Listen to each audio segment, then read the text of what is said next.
ಇಂದು ಶುಭ ಶುಕ್ರವಾರ ವರಮಹಾಲಕ್ಷ್ಮಿ ಹಬ್ಬವನ್ನು ಕರಾವಳಿಯಾದ್ಯಂತ ಮಹಿಳೆಯರು ಸಂಭ್ರಮ ಮತ್ತು ಸಡಗರದಿಂದ ಆಚರಿಸಿದರು. ಮಂಗಳೂರಿನ ಕುದ್ರೋಳಿ ಶ್ರೀ ಗೋಕರ್ಣನಾಥ ಮತ್ತು ಮಂಗಳಾದೇವಿ ದೇವಸ್ಥಾನದಲ್ಲಿ ವರಮಹಾಲಕ್ಷ್ಮಿ ಹಬ್ಬದ ಪ್ರಯುಕ್ತ ವಿಶೇಷ ಪೂಜೆ ನೆರವೇರಿತು.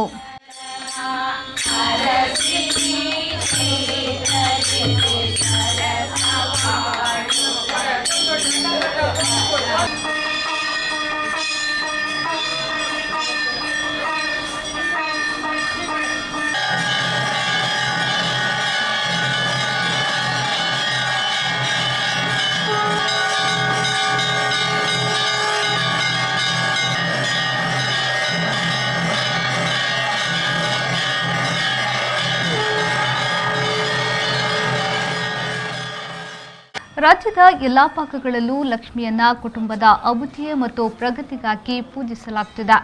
ವರಮಹಾಲಕ್ಷ್ಮಿ ವ್ರತವನ್ನ ಮಾಡುವುದು ಅಷ್ಟಲಕ್ಷ್ಮಿಯರ ವ್ರತಕ್ಕೆ ಸಮನಾದುದು ಎಂಬುದು ಹಿಂದಿನಿಂದಲೂ ಬಂದ ನಂಬಿಕೆ.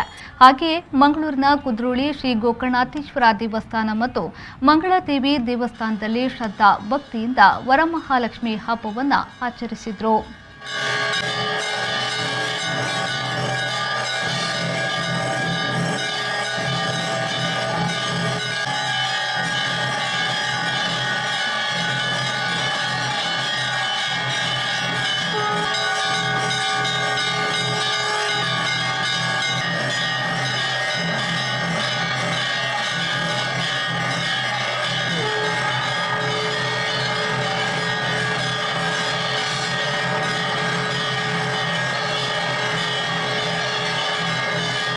ಹೇಳುವುದಾದರೆ ನಮ್ಮ ಮಂಗಳಮ್ಮ ಅವಳ ದಯದಿಂದ ಇದು ನಡೀತಾ ಬಂದಿದೆ.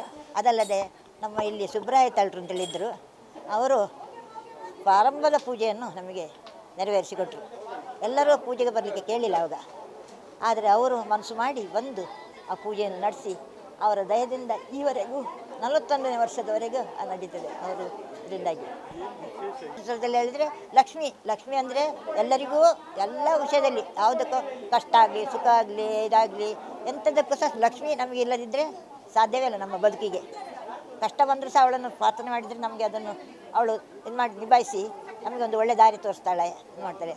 ಲಕ್ಷ್ಮಿಯನ್ನು ಪೂಜೆ ಮಾಡಿದರೆ ಏನು ಸಂಪತ್ತು ಮತ್ತು ಎಲ್ಲ ಒದಗುವುದಕ್ಕೆ ಅವಳೇ ಸಾಕ್ಷಿ ಅಂತೇಳಿ ನಮಗೆ ಒಂದು ನಿದರ್ಶನ ಉಂಟು. ಹಾಗೆ ಆ ಪ್ರಕಾರ ನಾವು ಆ ತಾಯಿಯನ್ನು ಸ್ಮರಿಸ್ತಾ ಬಂದಿದ್ದೇವೆ.